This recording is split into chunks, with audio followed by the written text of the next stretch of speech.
The Cave of the Lost. My best friend Sarah, my little brother Jake, and I are standing at the entrance to the large cave. Odie, my sparks into the darkness. Odie thinks someone is in there, Jake says. Is this where you saw the boy? I asked Sarah. He stares up through the hole between the trees at the edge of the gorge.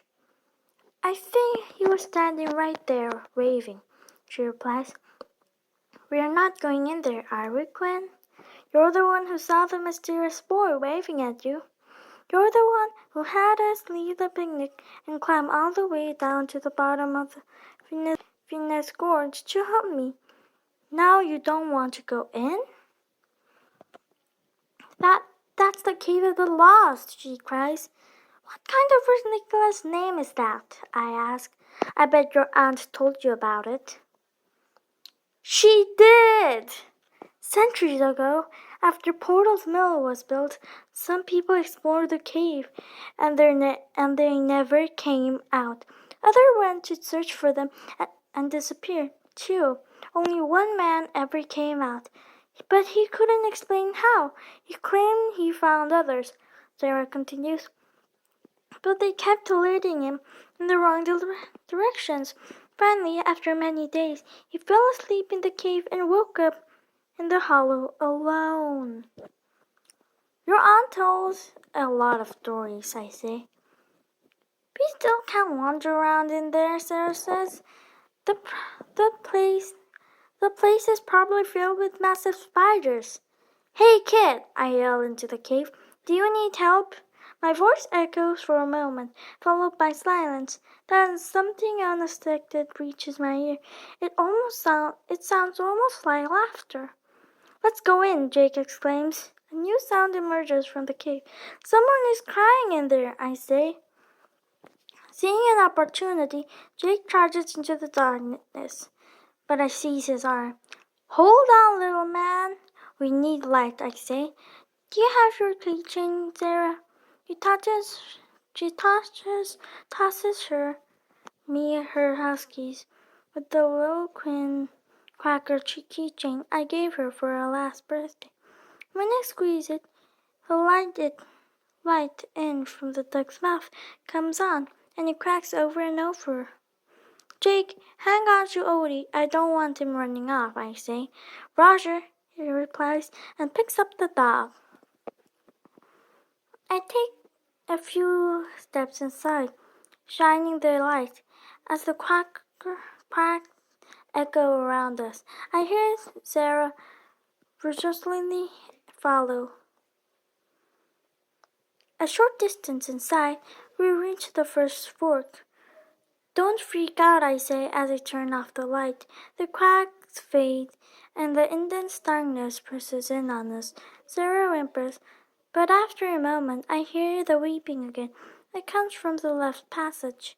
So I squeeze the little cracker and start moving again. We encounter a few more forks, and I can see how someone could easily become lost down here. I memorize each turn as we creep closer to the sound. Finally, the passage expands into a chamber. On the far wall, water trickles down the rock into a clear pool. 6 other passages branch off in random directions. I turn off the cracker, and in the absolute darkness, I only hear the running water. Only a splash breaks the silence. I run over to the small pool, the keychain quacking again. The little grin glints of something in the sand at the bottom of the clear, undisturbed water. A frigid water sends shivers through my body as I plunge my hands down. It's a key, I say, holding it up to the light. A key for to what? Sarah asks as I pull it in my pocket. And laughter interrupts all around us.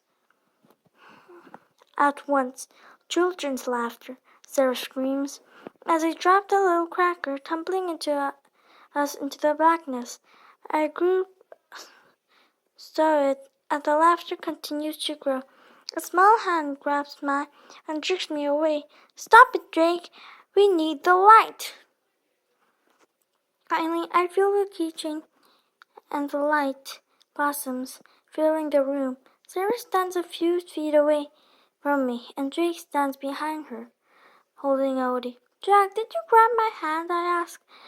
The laughter is still here, getting louder. Let's get out of here, Sarah yells as she bolts for one of the passages. This one, I yell, realizing I'm pointing to the one I've been pulled toward. I follow the turns I memorize as the laughter shadows us, echoing through the passage. After the last turn, I expect to see the intense light of day. It's only another fork, and I have no idea which way to go. I retrace the turns in my head, certain that I followed them exactly. Have the cave changed? We're lost, aren't we? Sarah says. I'm really scared. Everything is going to be okay. I turn off the light, hoping to hear the gurgling river. The laughter grows louder. It seems threatening, almost menacing. But then I hear the sound of someone running away to my right. I turn the light and look over to Jake. He stands between Sarah and me. Did you hear that? I ask. The footsteps, Sarah replies. I thought that was you. I shake my head, and Sarah's eyes widen. We should follow them, I say. They could be trying to make us more lost. I don't think so, I say, and start walking.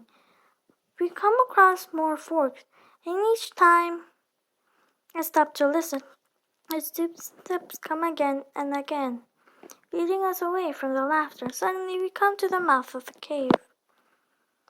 The light is painfully bright, but we run into it, laughing. Sarah tugs at my shirt. Couldn't look, she says, pointing out through the small hole. There, looking over the edge of the gorge, is the distant figure of a small boy. He is waving down to us. He looks very familiar, but I can't explain why, I said.